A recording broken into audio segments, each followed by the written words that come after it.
Hi, how you doing? All right. Good. You? Yeah, good, thanks. Can you hear me okay? I can, yes. All right, yeah, sorry about that. I'm not sure what my problem is with Skype because I used it last weekend. It was all right.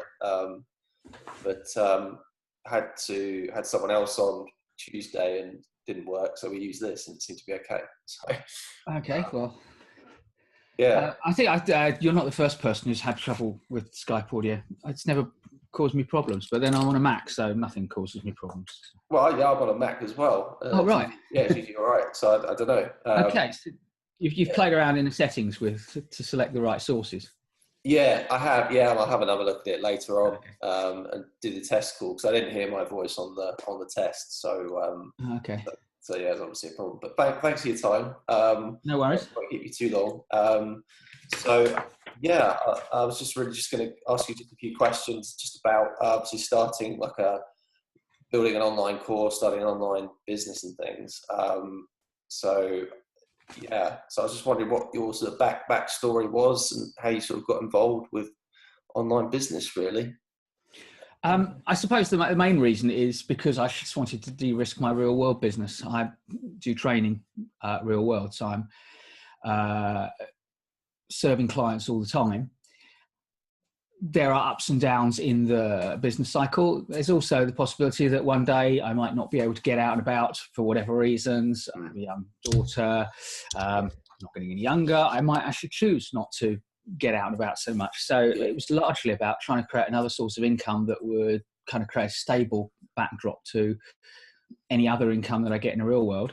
And also, I discovered actually I really enjoy making the videos. The actual video making process, the editing process, it's a bit of a hobby now. I've become a bit of a junkie for videos on how to make videos, which is but unlike a lot of people who seem to be junkies on videos about how to make money marketing videos, which take you nowhere really. Yeah. So that's so what is the actual business that you do then? Is it just training on? Yeah, I'm a management trainer, so I tend to I focus on project management. So my main Teachable school, I've got two Teachable schools. My main one is online PM courses, and it's all about project management. So I've been training people in project management probably since the mid-90s when I wasn't a project manager at Deloitte, and then I left and I focused my training business on project management. But as a result of being senior project manager, I learned about communication, about negotiation, about time management, about management, leadership, and all those stuff. So I train people in all of that. So some of my clients are big international corporations, some are smaller, more local UK businesses, and public sector as well. I've trained government, local government, universities. Actually, NHS is the only sector I haven't really touched in the UK for whatever reason. Okay, all right. Is that any reason why, or is it just not related to your background? It's just I've not had the inquiries come in. I've worked with the NHS when I was a consultant with Deloitte, but and also government has its own, and NHS have its own kind of procurement processes, and I don't like playing with those processes. So if I can get in the back door without going through public sector tendering processes, I will. That's not to say I'll break the laws to do it, but if I'm invited in because I have specialist skills that aren't replicated by the rest of the market, then they don't need to procure, and that's been the case in various ways. Okay, so sorry.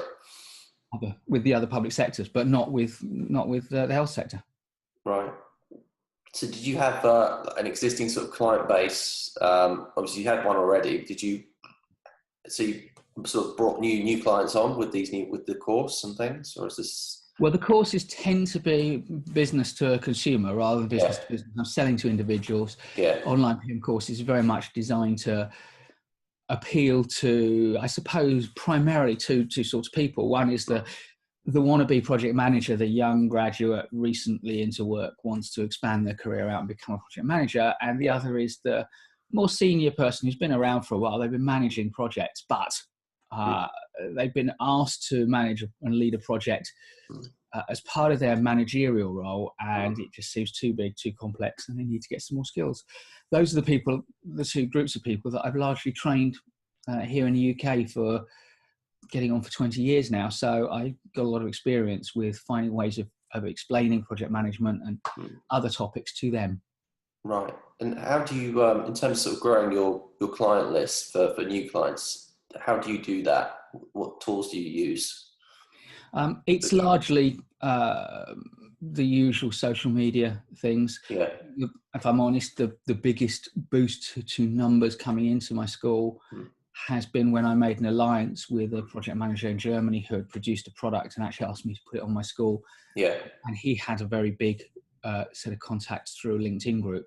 Right. He brought a lot of people into the school. Yeah. But it's growing it slowly. Just doing a bit and doing it. And my Google kind of figures of people coming onto the website have been rising. But that's largely because I've been putting out good quality content every week, 2,500 words of really good quality content. So it's been building steadily, slowly but steadily, and that's bringing people to the site. And so organic search is an important thing for me now. So you have just sort of written content's one of the main aspects of your business that's drawing new people in. Yeah, in terms of investment, both time and therefore because time and money cost. I mean, I did it early on. I invested in some paid marketing, and it just went nowhere. So I effectively wrote off a couple of grand.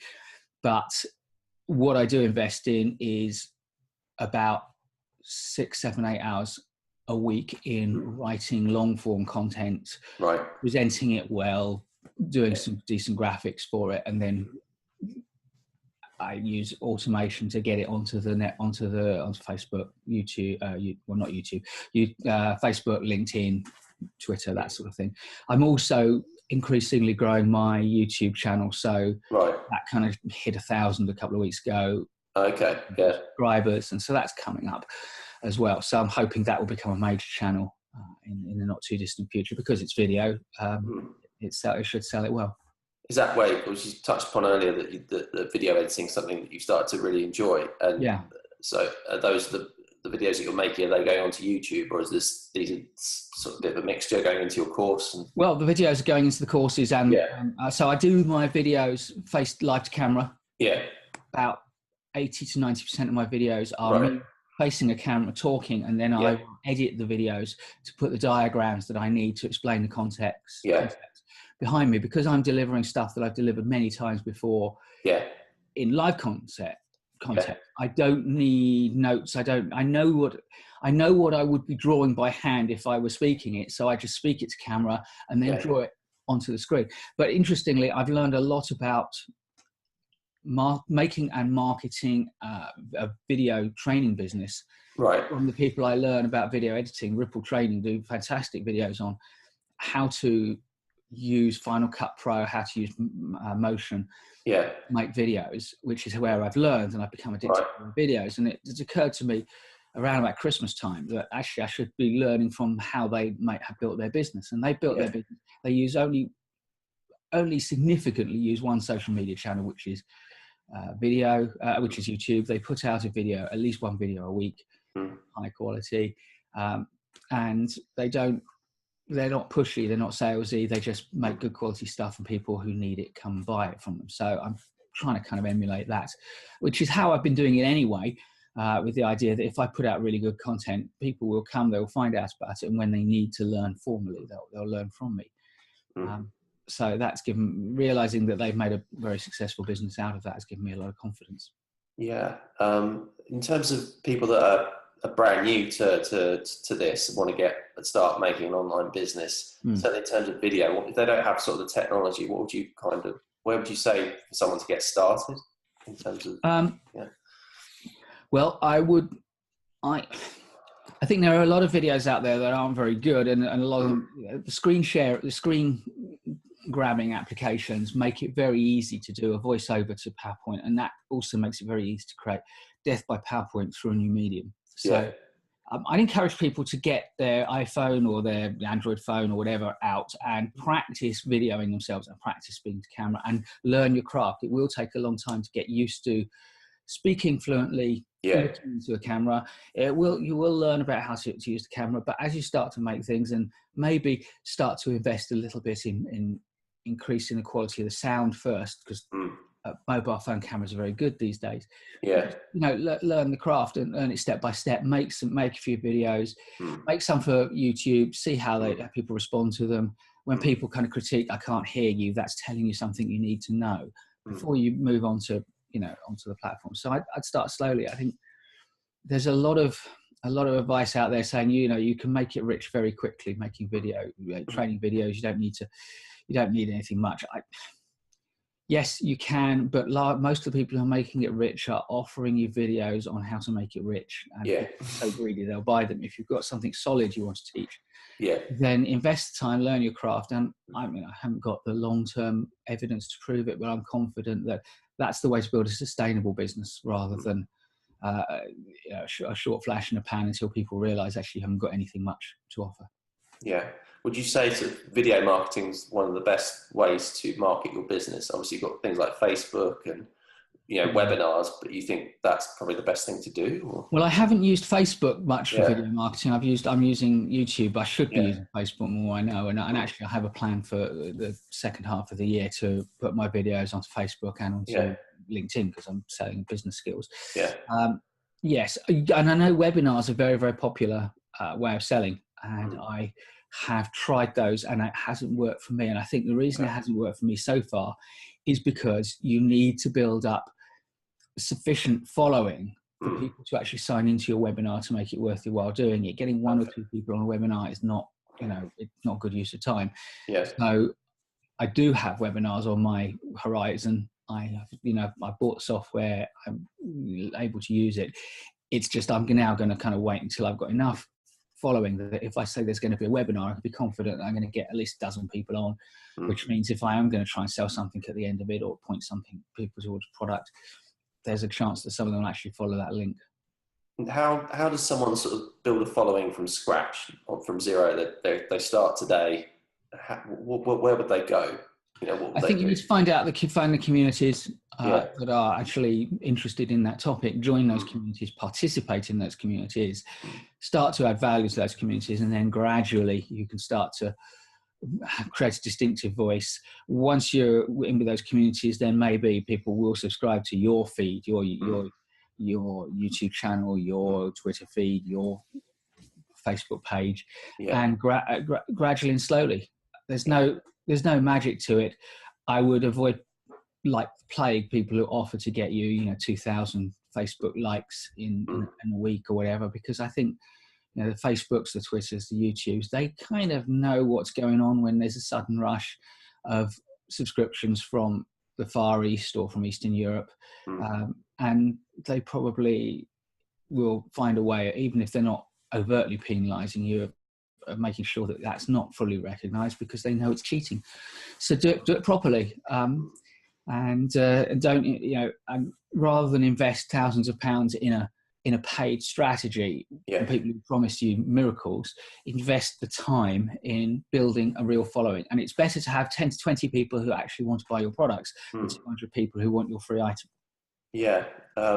In terms of, sort of giving like followers something like, whether it be a free report, free video, what's the best sort of, offer to give somebody who's going to give you their email address? I don't think there's a best offer. I think the kind of rule is it's got to be something that they consider truly worthwhile, that delivers value. It can't be just kind of recycled. I found something on the web. I represented it. Changed a few words, changed the formatting, and it's there. So originally I started off with an ebook, fairly substantial ebook around the jargon around project management. So and it's in its second edition. It's got about 200, 300 jargon words explained. So that's a PDF ebook. That's still available. I still promote that. But actually now the thing that I've discovered that really draws people in is a 4-video short course on project management. It covers the whole of project management in 4 12-minute videos. Obviously it doesn't cover the whole of project management, but it's actually 1 video per stage in the 4-stage project life cycle that I use. So everything is there to understand the concepts of project management. And that gets people in, and then some of them find that actually they like that. They like the style that I'm delivering because I'm asking them to buy videos of me talking about project management. So what could be a better way of qualifying prospects than giving them videos of me talking about project management. Yeah. That way they know that if they like the style and they feel they're getting value, then it's a safe thing to do to buy if they want more. Yeah. If they don't like the style and they don't buy, then that's good, because I'm not going to have to worry about giving them a refund when they buy the thing and don't like it. So do you use Teachable for that, for video? Yes, so it's, what was it? It was about it was the very start of 2016, I think, or the end of 2015. I made the choice. At the time, Kajabi was launching what was then new Kajabi. I was very seduced by that. It had some really good features. Yeah. That made it at the time, I think, a better product than Teachable. I looked at, I think, Zenler, and there are others around there now, and there are some really good ones. But having opted for Teachable for very specific reasons, there was a couple of reasons why I went for that rather than Kajabi, and it wasn't just price. I made a very conscious decision. It's very easy to get feature envy, especially when you stay on people's lists just out of curiosity. And think, oh, I should swap. It's a big investment to go onto a platform. It's a huge investment to transfer everything from one platform to another platform. And I made a conscious decision that I wasn't even going to think about it for 4 years. And I would only think about it if my business was so big that the volume of traffic and the volume of sales meant that if I could make a small margin by swapping, it was going to be worth the effort.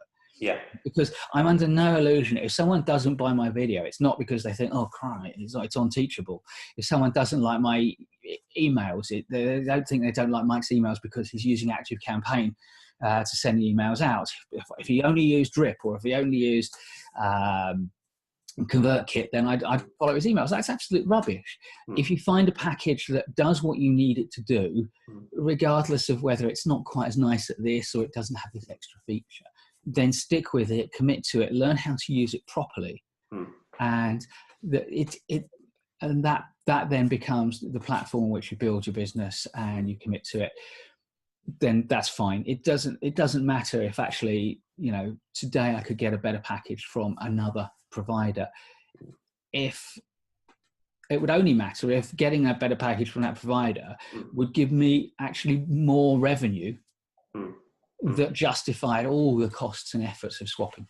Yeah. Could you just, in terms of ConvertKit, what is that exactly? Because I hear people use that a lot. Okay. Well, I'm not an expert on ConvertKit. So there are a number of different outbound email software tools that you can use. A lot of people will use MailChimp quite wisely because it's very, very simple to use. It's free if you have, low volumes. It has, at its paid level, I think it has some what it calls automation, but which are really just sequences of emails. You can set up a sequence of emails to go. What players like ConvertKit and Active Campaign and Drip offer are much more complex automation, where you can actually set up logic. If someone does this, then send them this email. And if they click on this button, then put them into this category. And all of these are actually doing what some of the really big players do, like Infusionsoft, which will cost you, hundreds of dollars a month, and a huge amount of complexity. I went with Active Campaign rather than ConvertKit because although Active Campaign is not as nice to use as ConvertKit when I evaluated it, and Drip wasn't on the market then. Active Campaign is certainly a much more robust platform, longer established, and much more sophisticated in the functionality of what it can do, which allowed me, because I'm not a computer scientist, but I am a scientist. I did coding when I was at college. Yeah. I could see how I could actually take a logical sequence of if this, then that, to build up my kind of automated communication. So ConvertKit, Active Campaign, Drip offer you this genuine email marketing automation. So if someone's thinking about setting up a real online business, then they're going to need that kind of functionality. They should be looking at those tools and giving them a really good shake. And I think all of them give some sort of trial period. Again, it's part of the investment. It's a hassle, spending 2 weeks getting to know how to use something. But actually, that's going to be your business. Your business is going to be down to it. Never mind all this GDPR, all my data is stored on it. Actually, don't forget all the data responsibilities. You and I live in the UK. But put that to one side and think, actually, these people are looking after your business relationships. Mm.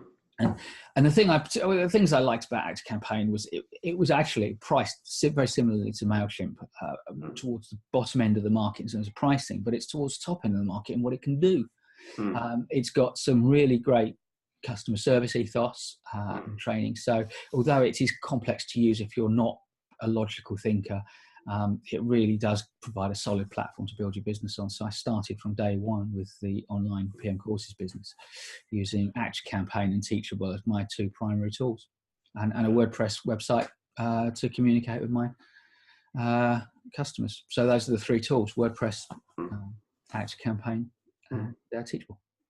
In terms of, I know there's a lot of ways to kind of make, passive income money online. Do you think this is the best thing to do in terms of maybe creating a business out of something you're passionate about, creating courses? Because I've tried all these different things and I found, I think creating courses, something around that you're interested in, would be the best thing to do. I've no idea what the best thing to do online is, because this is the only real thing I've tried. I mean, I'm an Amazon affiliate, and I make 50 quid a year. It's not. I think if you are trying to build a business online, you've got to find something you can do well, and you can enjoy doing, and will make you a decent return. If you know something about something that other people want to know about, then teaching that is always an option. If you're prepared to put in, I think the thing is, it's not the best thing to do if you think I want to get rich quick. I suspect that the way to get rich quick online is to join an affiliate scheme for one of these, and I'd hate to use the word pyramid scheme because that's probably it probably some people would take exception to it, but there are, you and I probably know there are some pyramid schemes out there. You sell people into an affiliate scheme, and you get their affiliate fees and a bit of the affiliate fee. That will get you rich quick if you do that well. I don't think it's got any integrity, and I don't want to be part of that. I have some really strong knowledge. I write books. I train people in the real world. So why not put that online? And it is good. But the other thing is, I do have a kind of portfolio approach. So I've got the online PM courses business, but I'm also building training videos on non-PM topics, other management and personal effectiveness topics, which I'm selling through other channels like Udemy and other online course resellers, so that they are doing my marketing for me in the background. And although some of them are only bringing in $10-15 a month, when you add all of that up, and they're all on the right trajectory, even though they're taking off very slowly, at some point that will be, I'm hoping, a substantial part of my income. It's kind of reached a proportion of my income, a measurable proportion of my income. It's not enough to keep the family, but I'm hoping in another 3 years, so I've been doing it for 6 years by then, it will be a substantial part of my income, which means that if there is a serious drop-off in the work I'm doing in the real world, I will have some sort of stability from that. How does someone kind of stay motivated to do this around like a full-time job? Because my friend's got, he's got a baby and stuff. He's trying to do this. He's a nutritionist, works for a corporate supplement company. So he's coming home, working hours into the evening on his job, but he wants to obviously do this. What would your advice be to people that kind of want to do it around a full-time job? Around a full-time job, I think you've got to literally carve out time and be very disciplined, and you've got to want it enough that you don't resent the extra time you're carving out.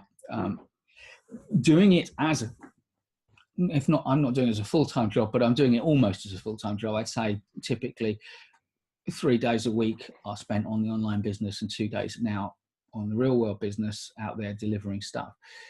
You've got to be very highly self-motivated, but it's a different kind of self-motivation, getting home late at night, having a quick supper, dealing with the family, and then staying up late and doing stuff.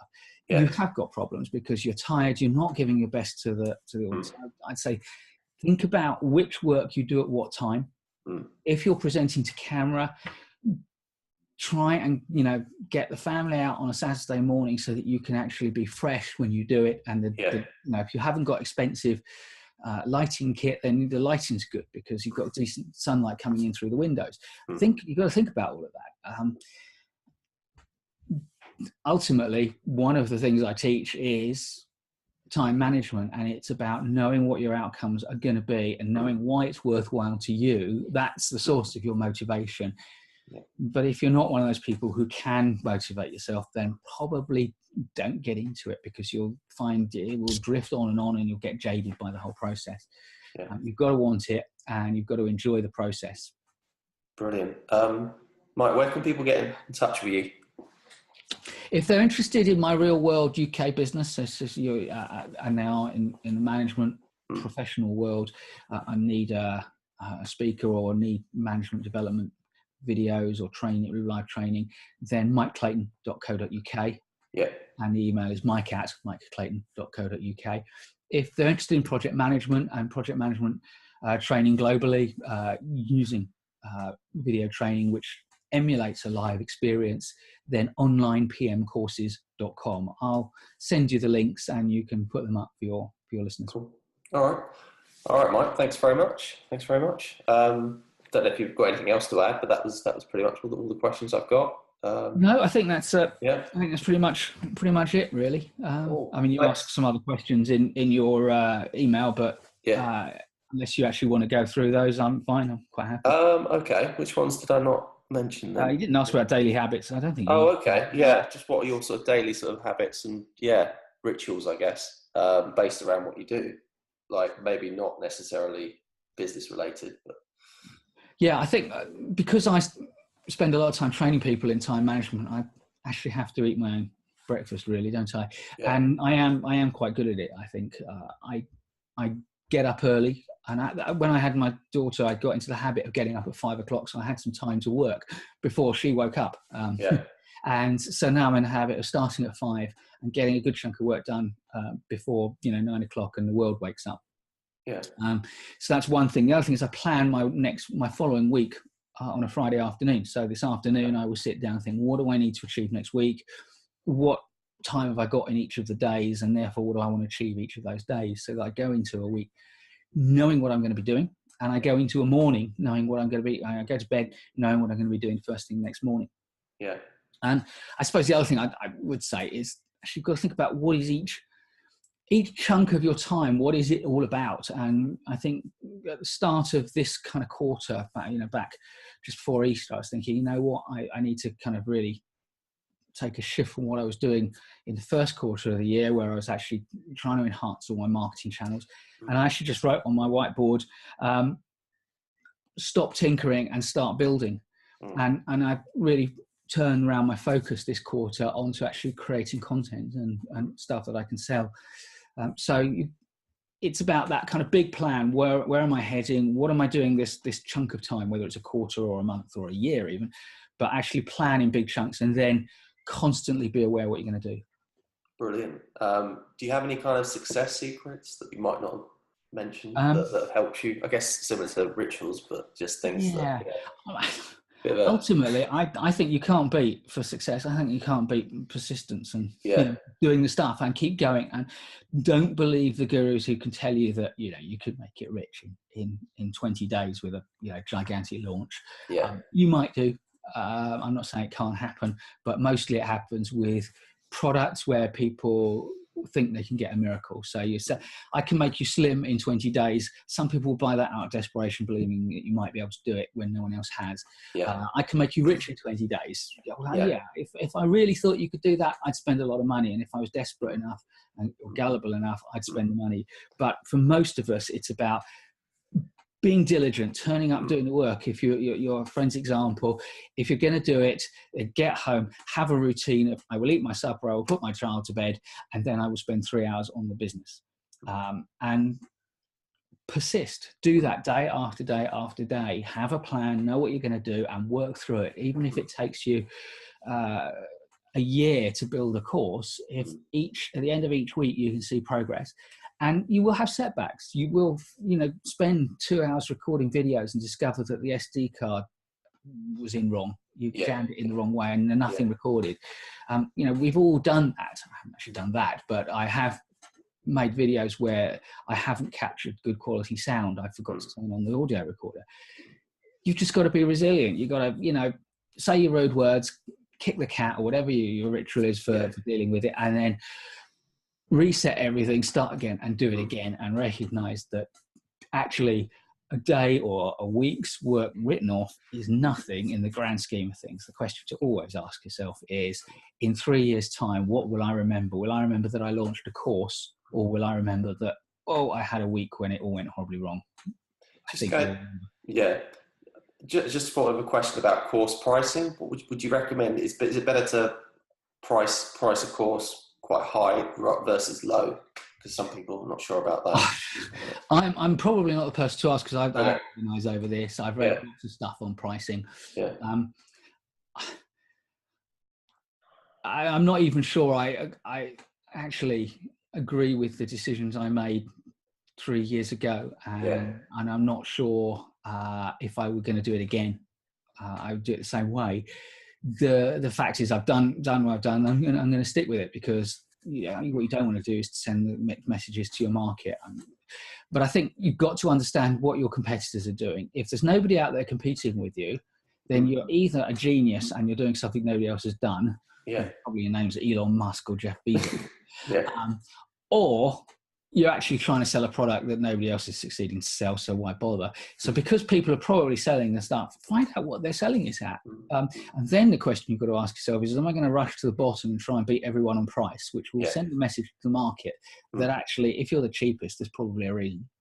Or are you going to try and send a message to market that you're at the top of the game, your stuff is, and it has to genuinely be the best quality that's out there, and I'm going to price mine at the top of the market? Or are you going to put yourself firmly in the within the range and say, you know what, I'm doing as good a quality as anybody else, and I'm going to price accordingly?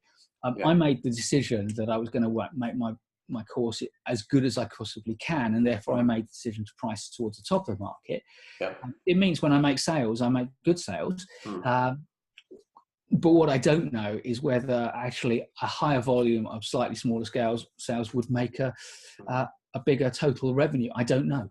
I really don't know. And it's back to that thing about Ripple. When I look at how Ripple price themselves, actually, I think they're making the best the best video editing training out there, and yet they are not the most expensive. And I think they've gone for that model, and it looks to me like it's working for them. And maybe I need to think of actually a way of emulating that. But I really don't know what the right answer is on pricing. What I do believe, though, is that some of the advice, and I think Teachable give the advice, which is that price high so that people think your stuff is valuable, isn't sustainable if your stuff really isn't valuable. You can create the image that you've got some of the best training out there, and people will pay a lot. What they'll tell you is people pay a lot of money for something short and sharp that gives you value. It's true, they will, but actually, saying everyone else is charging $50, but I'm going to charge $300, and I'm going to tell you it's better than everyone else's. You better be sure that it is better than anybody else's by a factor of 6 if you're going to do that. Otherwise, the word will get out that your courses are overpriced. And it's good for Teachable because they see their revenue. Their revenue is linked to margin, but I don't think it's good for course creators. So take the mood of the market, see what's out there. And but the other thing I wouldn't do, what Udemy's old model is price them high. 2-3 years ago, before Udemy changed, they had a model where a lot of their course creators were putting a $300 ticket on a course which was rubbish, and then saying, but I'll sell it to you for $15. And people go, wow, a $300 course for $15. It wasn't a $300 course, it was a $15 course, which had a $300 price ticket on it that nobody ever respected. That just makes you look like a chump. And Udemy, to their credit, realized that and took the bull by the horns, and I think took a massive revenue hit for about 6 months. They've stabilized it now, but even now, where creators like me putting my courses on at $50, which is what I'm kind of selling them at on my own platforms. But Udemy is still doing quite deep discounting, quite a lot, and so that's why I decided not to put any of my online PM courses materials onto Udemy, because I don't want them deep discounted, because I think they genuinely are the best of class. Yeah, I bought a course from Joanna Penn. I don't know if you've heard of her. She's from creativepen.com. It's all about, she teaches self-publishing, non-fiction, fiction. Yeah. So I recently brought she does a Teachable course. It's about $200, and it's just loads and loads of videos and content in there, and it makes me. She's obviously well established in her niche, and but it's kind of value for money. I was happy to pay that amount because I know she's obviously very, very well thought of in her industry, and there's a lot of content in the course. So yeah, all right, yeah, splendid. Yeah, no, thanks so much for giving me your time this morning. It's really, really useful information. Good. So is the plan to edit this into a? Yeah, I've got iMovie and things. So yeah, I've got a little bit of sort of picked up basic experience using iMovie. So yeah, that's the plan. Well, I started on iTunes on Windows with Movie Maker, and then what was it, Premiere Express, and then moved to Mac because one of the reasons I thought iMovie would be a much better free software, but I liked it so much and I got so into it that I splashed out the £200 on Final Cut. And of course, once you're using Final Cut, you're using stuff that you know, movie makers and TV makers are using, and you can do phenomenal things with it. Yeah. I'm not doing phenomenal things with it. I'm doing, me to camera with a, green screen and some simple effects, but I kind of got addicted to it. Yeah. No, it is addictive, definitely, when you're doing all the, I don't know, because you're creating your own thing, aren't you? And there's something quite fulfilling about that, I think. Yeah. So what sort of courses are you planning to make? I've got, as I say, I've got a website. Well, I've got another channel on sort of personal development things. So I'd start doing podcasts and interviews with like entrepreneurial people. I actually had people come into my flat. I had microphones, lighting, actually brought them in as guests and things. Yeah. But I've started this new, I really want to make courses on sort of how to kind of build an online business and things. Yeah. I'm quite interested in it. And that's why I'm interviewing, people like yourselves who are doing it and finding out, really good information to kind of help other people. Yeah. So I'm kind of not 100% sure, but I'm trying to sort of experiment and speak to people like yourselves to get more information and things about how to do it. Yeah. Yeah. Well, do send me the links. Where are you based, Dave? I'm in Gloucester. Sorry? I'm up in Gloucester. Okay. Yeah, but I'm from Amersham in Buckinghamshire. I was going to say, it sounded like you're not far from me. I grew up in Harrow, area. So, yeah. So I'm, my family my parents live in France. So I've got a brother and sister. They live in, brother lives in Waddesdon up in Aylesbury in Northampton, my sister. But my uncle Chris is from Australia. He's over with my parents in France at the moment. They're doing all the Normandy beaches and things. So yeah, they might be coming back here though soon. So I'm not sure. They're feeling a bit sort of cut off. I think no English people and stuff where they live. So yeah. You're Winchester. Yeah. Winchester area. So. Yeah, I stayed at the Holiday Inn down in Winchester. I stayed there. It's quite new, I think, sometimes. Yeah, on the roundabout next to the Discovery Centre. Yeah. Not Discovery Centre, the Winchester, the Science Centre, Yeah, it's nice there. Yeah, it is. Yeah, Winchester's nice. Yeah, so send me the links to your stuff and what actually goes on. Yeah, definitely. Let me know about it, and I'd be interested to see how it turns out. Yeah, thanks very much. Yeah, I'll put it onto iTunes as well, the podcast as well. So I'll be doing that. And well, it's easy to get the sound edit out. Yeah. All right. Yeah, thanks so much for giving your time this morning. I really appreciate it. No, it's been a pleasure. Yeah. All right, Mike. Have a nice weekend. Thanks a lot. Bye. Bye.